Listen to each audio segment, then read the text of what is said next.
It's recording now. So today, yesterday night, I recorded the other video, and I was thinking I had so much ideas in my head I wanted to discuss, and some of the ideas I wrote it down at that time itself. So I'll just read through them first. So first, yeah, I printed it out. Seven deadly sins. I do think it's quite interesting. The seven deadly sins: the envy, wrath, sloth, pride, gluttony, lust, and greed. It's quite interesting. If you were to worship it as Catholic Church does, taking it very serious and abiding by it, not falling into any of those sins, I think life might be way too difficult. Life might get too constrained. There won't be any fun.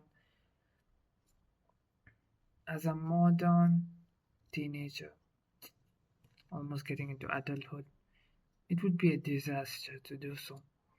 But as a guidance, as something to it's like if you are going into one of those sins in deep, let's just say lust.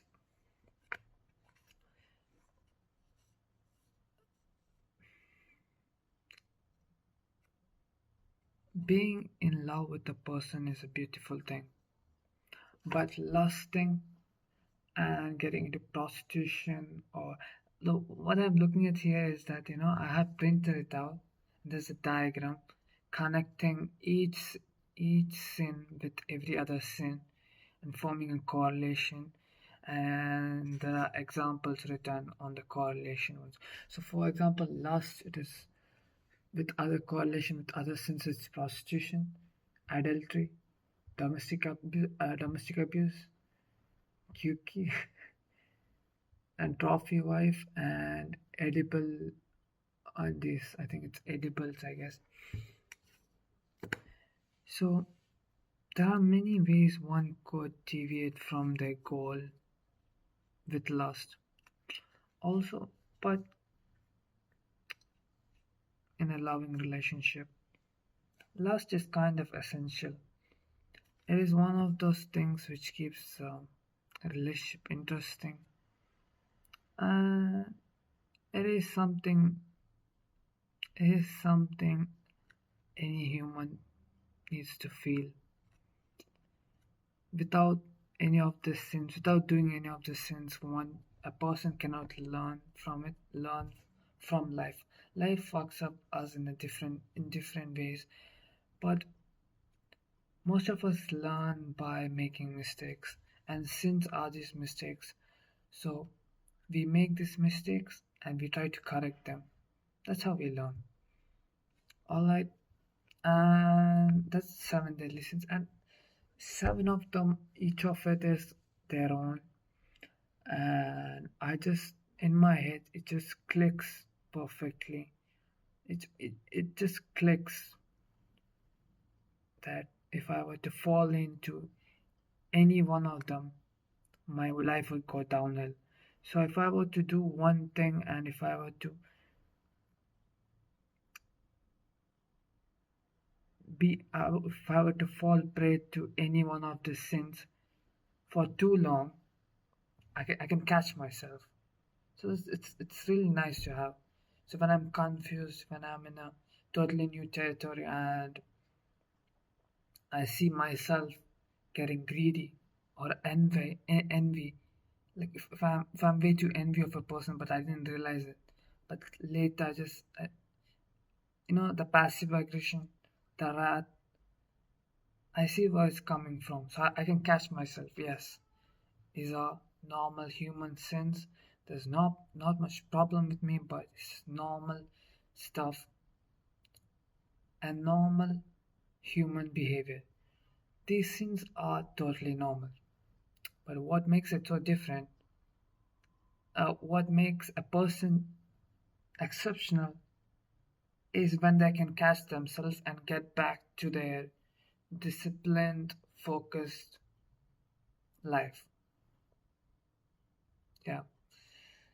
and I'm still learning a lot of it. And it seems it goes much deeper. There's a lot of I need to at least read a book about this sins and read about it. For me, the concept of seven deadly sins, and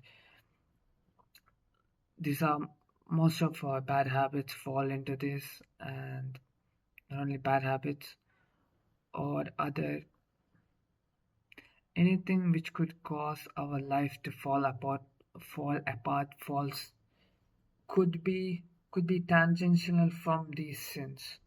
Could connect, you could mix two sins, and you could form a conclusion. Yeah, maybe my behavior is due to these factors.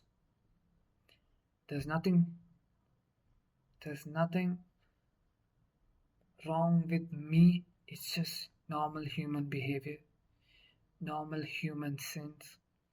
Yeah, so I need to read a lot about it. I just found it quite interesting. And if I find any podcast or anything regarding any episode regarding it, I'll probably watch it. I need to study it. Yeah, I'll be following it up. Maybe I'll make a video about it, just that. Next is the concept of dark horse. So, dark horse, I did speak about it last video. I'll just give a brief. It is about people. For example, the Todros talks about some kind of people, some people who made drastic change in their life, in their careers, going in a totally different direction. Because if from an outside person's perspective, if you were to look at their life, they were supposed to go downhill. Everything was supposed to,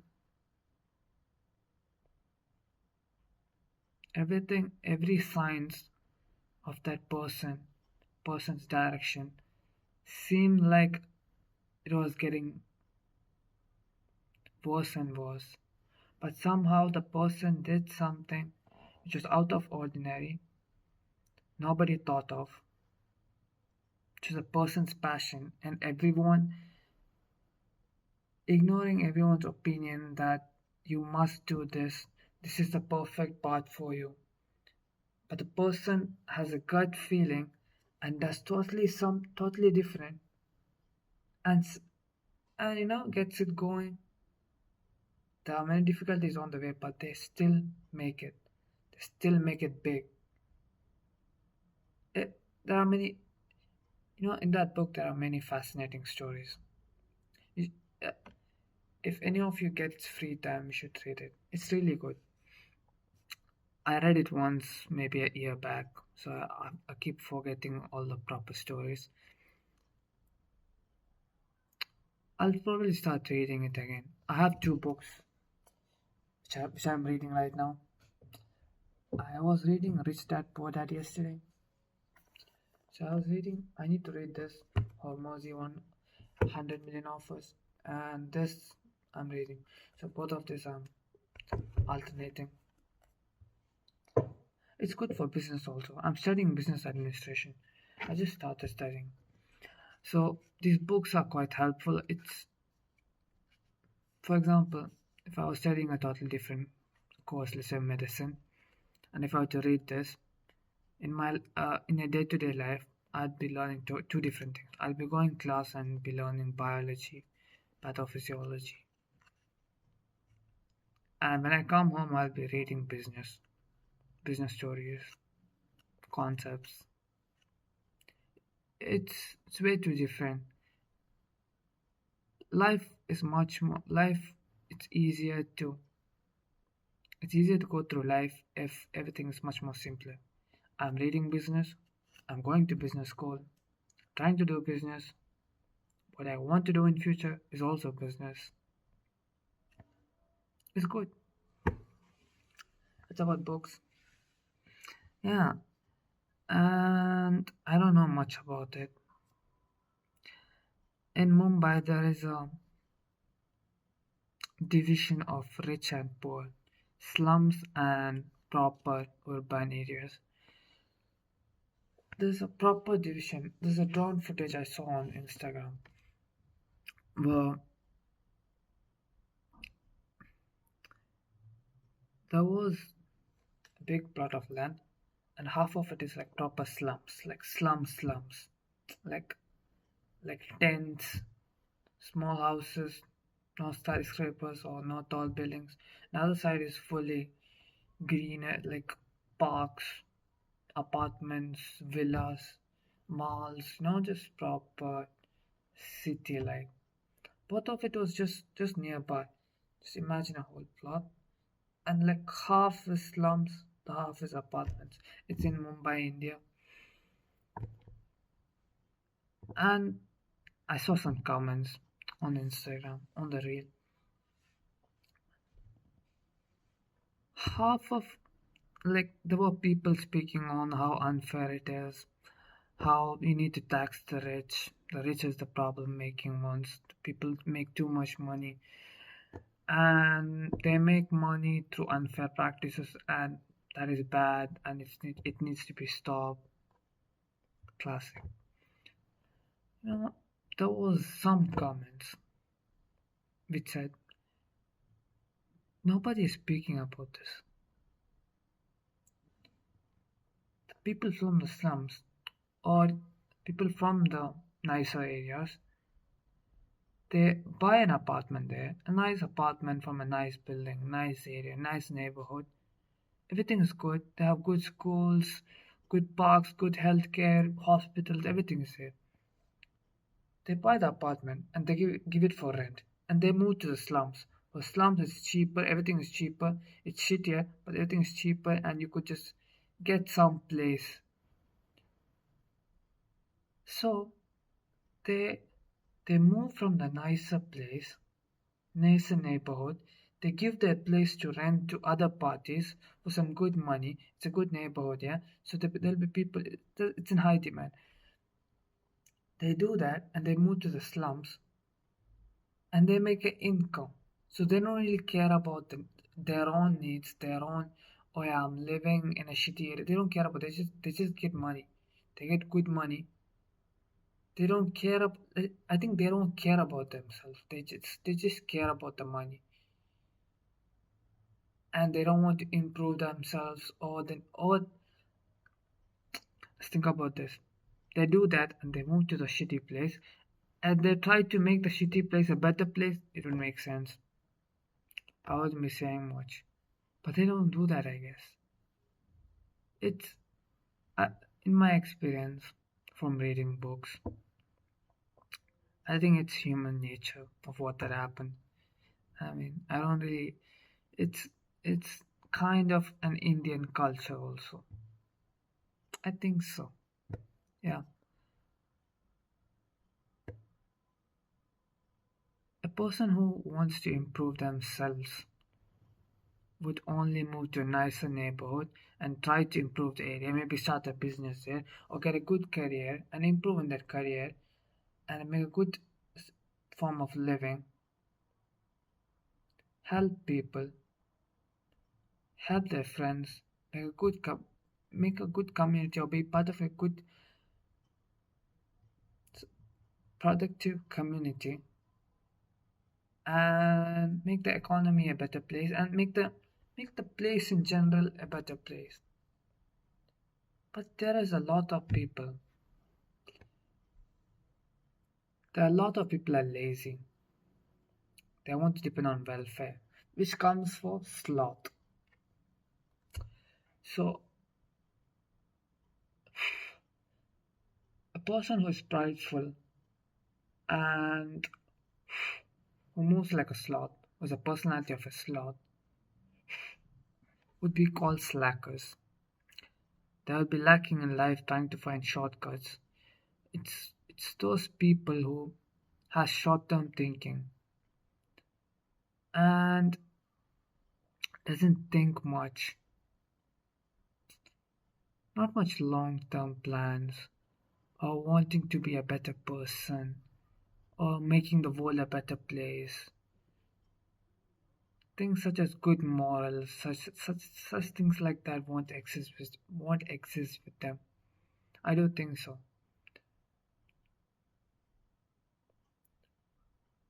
I don't know. I do not think being successful and making a lot of money is a bad thing. A lot of poor people and regular people do think. Even my age bracket, I do see a lot of guys doing that. See, I don't want to make too much money. It's seen as a bad thing. Making too much money or being a rich person is seen as it's not seen as a good thing. You know, you know what they want, what regular people want, being rich and acting all humble. Yeah, not to show off the money, shit like that. You know what I think? You need to make a lot of money. I need to make a lot of money to be a be rich. A person, just because someone is rich doesn't mean they're respectable. I want to be a respectable, also a rich person.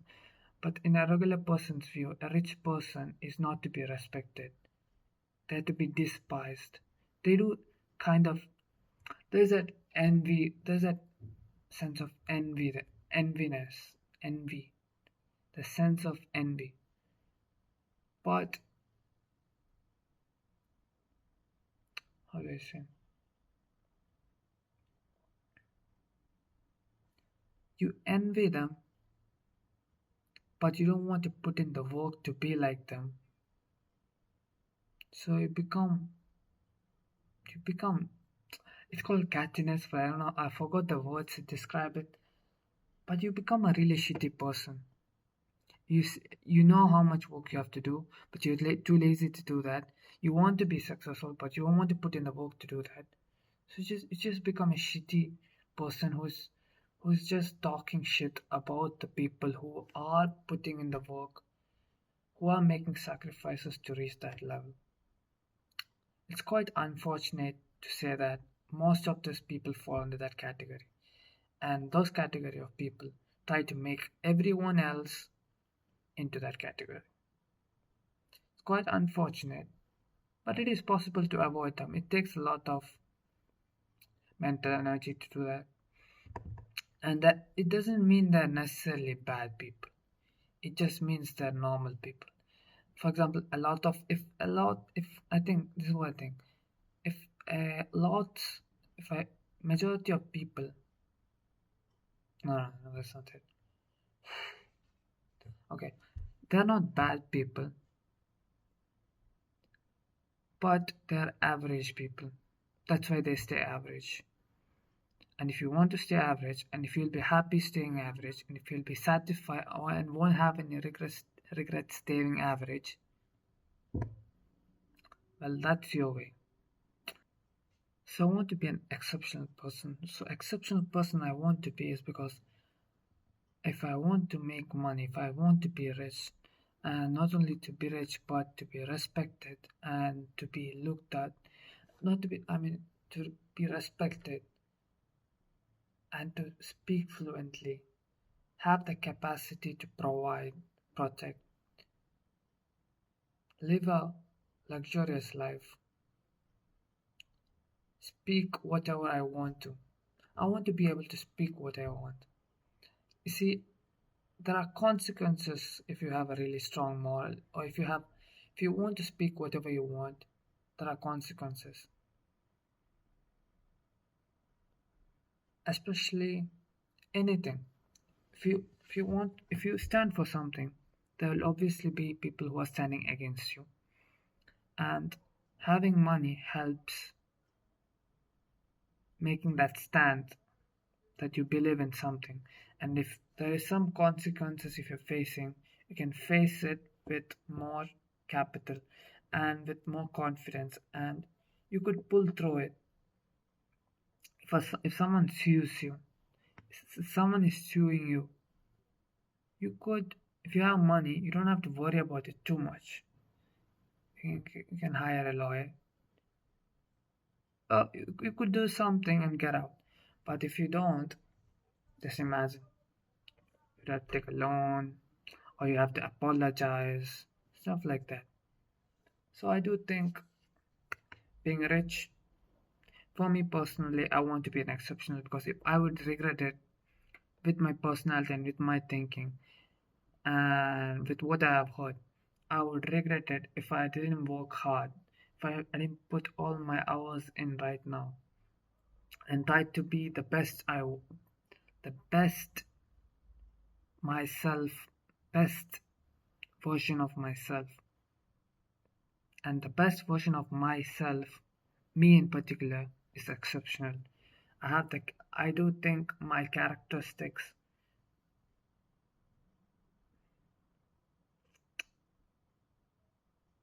shows signals the way signals that I need to be an exceptional as well as rich.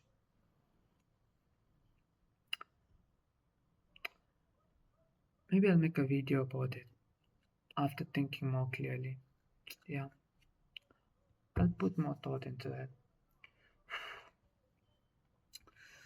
And lastly, oh yeah, I was watching Chris Williamson Modern Wisdom podcast yesterday night I couldn't sleep.